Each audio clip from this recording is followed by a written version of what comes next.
Installation. Ce sont les lapins qui ont été étonnés.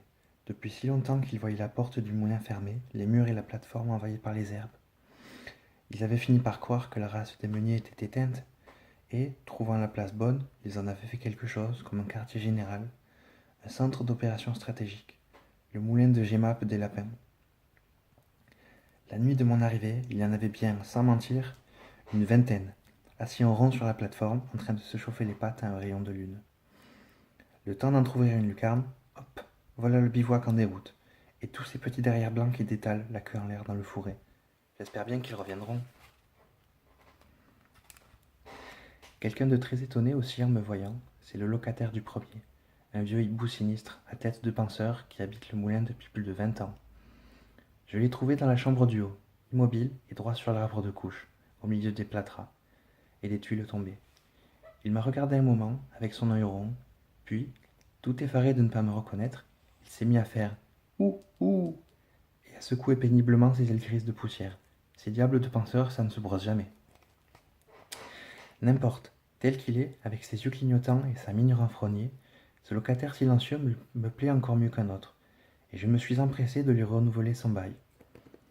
Il garde, comme dans le passé, tout le haut du moulin, avec une entrée par le toit. Moi, je me réserve la pièce du bas, une petite pièce blanchie à la chaux, basse et voûtée, comme un réfectoire de couvent. C'est de là que je vous écris, ma porte grande ouverte au bon soleil. Un joli bois de pin tout étincelant de lumière dégringole devant moi jusqu'au bas de la côte. À l'horizon, les alpilles découpent leurs crêtes fines. Pas de bruit. À peine, de loin en loin, un son de fifre, un courlis dans les lavandes, un grelot de mule sur la route. Tout ce beau paysage provençal ne vit que par la lumière. Et maintenant, comment voulez-vous que je le regrette, votre Paris bruyant et noir?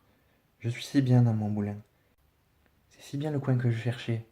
Un petit coin parfumé et chaud, à 1000 lieues des journaux, des fiacres, du brouillard. Et que de jolies choses autour de moi. Il y a à peine 8 jours que je suis installé, et j'ai déjà la tête bourrée d'impressions et de souvenirs. Tenez, pas plus tard qu'hier soir, j'ai assisté à la rentrée des troupeaux dans un mât, une ferme, qui est au bas de la côte. Et je vous jure que je ne donnerai pas ce spectacle pour toutes les premières que vous avez eues à Paris cette semaine. Jugez plutôt. Il faut vous dire qu'en Provence, c'est l'usage, quand viennent les chaleurs, d'envoyer le bétail dans les Alpes. Bêtes et gens passent 5 ou 6 mois là-haut, logés à la belle étoile, dans l'herbe jusqu'au ventre. Puis, au premier frisson de l'automne, on redescend au mât et l'on revient brouter bourgeoisement les petites collines grises que parfume le romarin. Donc hier soir, les troupeaux rentraient. Depuis le matin, le portail attendait, ouvert à 2 battants. Les bergeries étaient pleines de paille fraîche. D'heure en heure, on se disait « Maintenant ils sont à Eyguières, maintenant au Paradou ». Puis tout à coup vers le soir, un grand cri « Les voilà !» Et là-bas, au lointain, nous voyons le troupeau s'avancer dans une gloire de poussière. Toute la route semble marcher avec lui. Les vieux béliers viennent d'abord, la corne en avant, l'air sauvage. Derrière eux, le gros des moutons, les mères un peu lasses, leurs nourrissons dans les pattes.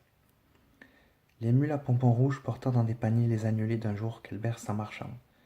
Puis les chiens tout suants, avec des langues jusqu'à terre, et 2 grands coquins de berger drapés dans des manteaux de cadirou qui leur tombent sur les talons comme des chapes.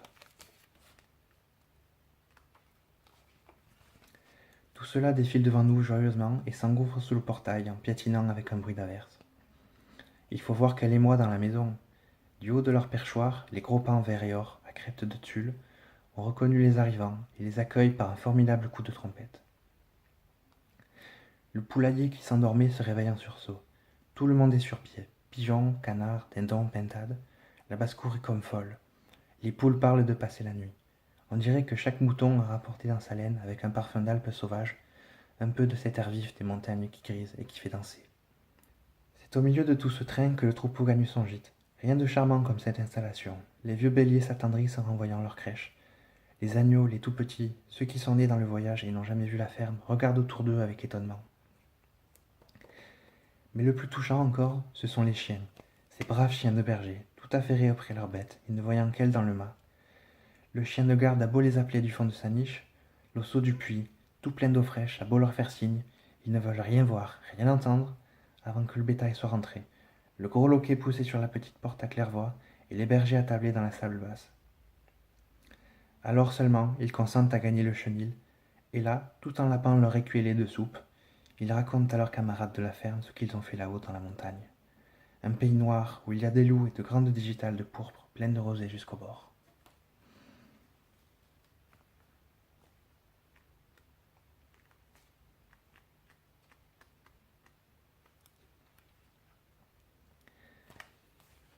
Le secret de Maître Cornille. Francette Mamaille, un vieux joueur de fifre qui vient de temps en temps faire la veille chez moi en buvant du vin cuit, m'a raconté l'autre soir un petit drame de village, dont mon moulin a été témoin il y a quelques 20 ans. Le récit du bonhomme m'a touché, et je vais essayer de vous le redire tel que je l'ai entendu. Imaginez-vous pour un moment, cher lecteur, que vous êtes assis devant un pot de vin tout parfumé, et que c'est un vieux joueur de fifre qui vous parle. Notre pays, mon bon monsieur, n'a pas toujours été un endroit mort et sans refrain comme il est aujourd'hui. Auparavant, il s'y faisait un grand commerce de meuneries, et, 10 lieues à la ronde, les gens d'Emma nous apportaient leur blé à moudre. Tout autour du village, les collines étaient couvertes de moulins à vent. De droite et de gauche, on ne voyait que des ailes qui viraient au mistral par-dessus les pins, des ribambelles de petits ânes chargés de sacs montant et dévalant le long des chemins. Et toute la semaine, c'était plaisir d'entendre sur la hauteur le bruit des fouets, le craquement de la toile et le dia-hu des aides-meuniers. Le dimanche, nous allions au moulin par bande. Là-haut, les meuniers payaient le muscat. Les meunières étaient belles comme des reines, avec leurs fichus de dentelle et leurs croix d'or. Moi, j'apportais mon fifre, et jusqu'à la noire nuit, on dansait des farandoles. Ces moulins-là, voyez-vous, faisaient la joie et la richesse de notre pays. Malheureusement, des Français de Paris eurent l'idée d'établir une minoterie à vapeur sur la route de Tarascon. Tout beau, tout nouveau. Les gens prirent l'habitude d'envoyer leur blé aux minotiers, et les pauvres moulins à vent restèrent sans ouvrage. Pendant quelque temps, pourtant, ils essayèrent de lutter, mais la vapeur fut la plus forte, et l'un après l'autre pêchèrent. Ils furent tous obligés de fermer. On ne vit plus venir les petits ânes, les belles meunières vendirent leur croix d'or. Plus de muscat, plus de farandole. Le mistral avait beau souffler, les ailes restaient immobiles. Puis un beau jour, la commune fit jeter toutes ses masures à bas, et l'on sema à leur place de la vigne et des oliviers. Pourtant, au milieu de la débâcle, un moulin avait tenu bon, et continuait de virer courageusement sur sa butte, à la barbe des minotiers. C'était le moulin de Maître Cornille, celui-là même où nous sommes en train de faire la veillée en ce moment. Maître Cornille était un vieux meunier, vivant depuis 60 ans dans la farine et enragé pour son état.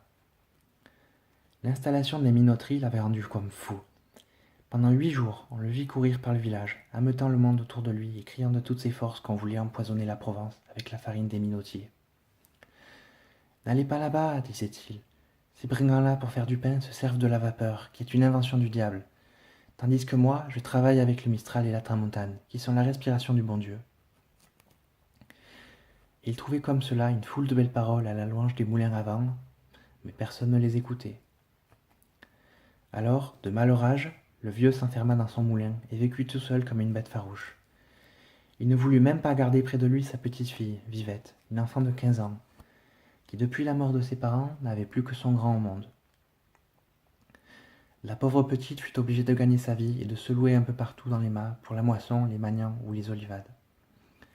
Et pourtant, son grand-père avait l'air de bien aimer cet enfant-là. Il lui arrivait souvent de faire ses 4 lieues à pied par le grand soleil pour aller la voir au mât où elle travaillait.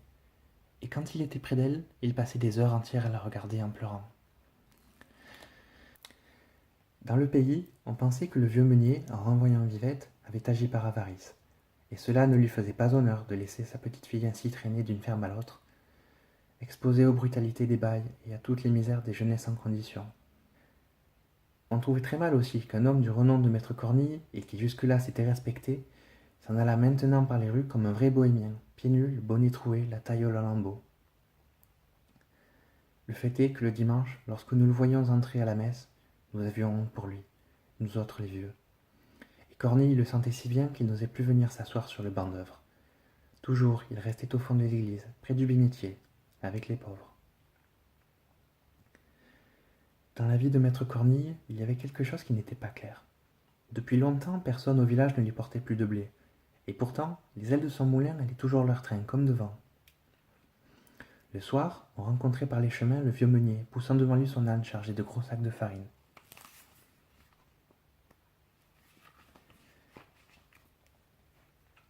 « Bonne vêpre, maître Cornille, lui criaient les paysans. Ça va donc toujours la meunerie?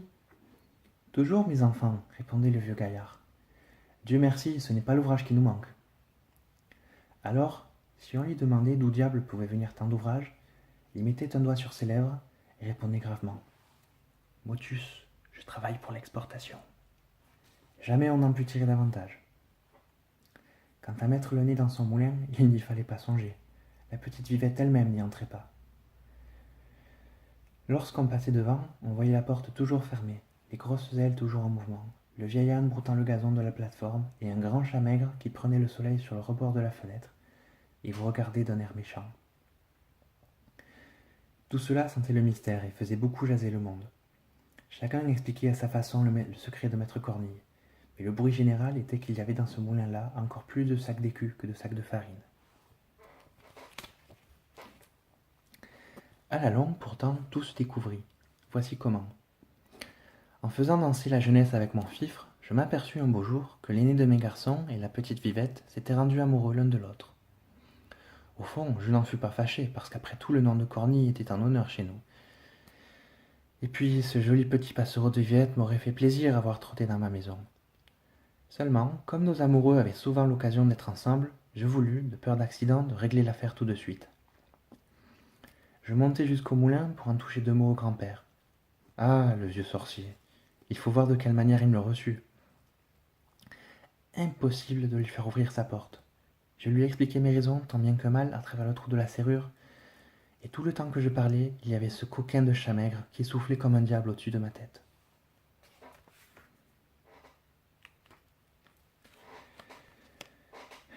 Le vieux ne me donna pas le temps de finir, et me cria fort malhonnêtement de retourner à ma flûte. Que si j'étais pressé de marier mon garçon, je pouvais bien aller chercher des filles à la minoterie. Pensez que le sang me montait d'entendre ces mauvaises paroles, mais j'eus tout de même assez de sagesse pour me contenir. Et laissant ce vieux fou à sa meule, je revins annoncer aux enfants ma déconvenue. Ces pauvres agneaux ne pouvaient pas y croire. Ils me demandèrent comme une grâce de monter tous deux ensemble au moulin pour parler au grand-père. Je n'eus pas le courage de refuser. Et hop, voilà mes amoureux partis.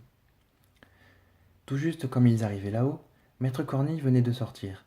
La porte était fermée à double tour, mais le vieux bonhomme en partant avait laissé son échelle dehors. Et tout de suite, l'idée vient aux enfants d'entrer par la fenêtre, voir un peu ce qu'il y avait dans ce fameux moulin. Chose singulière, la chambre de la meule était vide. Pas un sac, pas un grain de blé, pas la moindre farine au mur, ni sur les toiles d'araignée. On ne sentait même pas cette bonne odeur chaude de froment écrasé qui embaume dans les moulins. L'arbre de couche était couvert de poussière et le grand chat maigre dormait dessus. La pièce du bas avait le même air de misère et d'abandon. Un mauvais lit, quelques guenilles, un morceau de pain sur une marge d'escalier.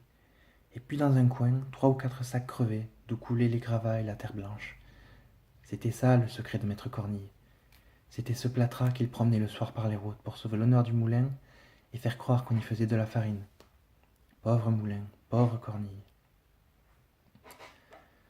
Depuis longtemps, les minotiers leur avaient enlevé leur dernière pratique. Les ailes viraient toujours, mais la meule tournait à vide. Les enfants revinrent tout en larmes me conter ce qu'ils avaient vu. J'eus le cœur crevé de les entendre. Sans perdre une minute, je courus chez les voisins, je leur dis la chose en 2 mots, et nous convînmes qu'il fallait sur l'heure porter au moulin de Cornille tout ce qu'il y avait de froment dans les maisons. Sitôt dit, sitôt fait. Tout le village se met en route, et nous arrivons là-haut avec une procession d'ânes chargés de blé. Du vrai blé, celui-là. Le moulin était grand ouvert. Devant la porte, maître Cornille, assis sur un sac de plâtre, pleurait la tête entre ses mains. Il venait de s'apercevoir en rentrant que pendant son absence, on avait pénétré chez lui et surpris son triste secret. « Pauvre de moi, disait-il, maintenant je n'ai plus qu'à mourir, le moulin est déshonoré. » Et il sanglotait à fendre l'âme, appelant son moulin par toutes sortes de noms, lui parlant comme à une personne véritable. À ce moment, les ânes arrivent sur la plateforme, et nous nous mettons tous à crier bien fort, comme au beau temps des meuniers. « Ohé, du moulin! Ohé, maître Cornille !» Et voilà les sacs qui s'entassent devant la porte, et le beau grain roux qui se répand par terre de tous côtés. Maître Cornille ouvrait de grands yeux. Il avait pris du blé dans le creux de sa vieille main, et il disait, riant et pleurant à la fois, « C'est du blé, Seigneur Dieu, du bon blé, laissez-moi que je le regarde. » Puis, se tournant vers nous, « Ah, je savais bien que vous reviendriez. Tous ces mignotiers sont des voleurs. Nous voulions l'emporter en triomphe au village. Non, non, mes enfants, il faut avant tout que j'aille donner à manger à mon moulin. Pensez donc, il y a si longtemps qu'il ne s'est rien mis sous la dent. Et nous avions tous des larmes dans les yeux de voir le pauvre vieux se démener de droite et de gauche, éventrant les sacs, surveillant la meule, tandis que le grain s'écrasait et que la fine poussière de froment s'envolait au plafond. C'est une justice à nous rendre. À partir de ce jour-là, jamais nous ne laissâmes le vieux meunier manquer d'ouvrage. Puis, un matin, maître Cornille mourut, et les ailes de notre dernier moulin cessèrent de virer. Pour toujours cette fois. Cornille mort, personne ne prit sa suite. Que voulez-vous, monsieur? Tout a une fin en ce monde. Et il faut croire que le temps des moulins avant était passé, comme celui des coches sur le Rhône, des parlements et des jaquettes à grandes fleurs.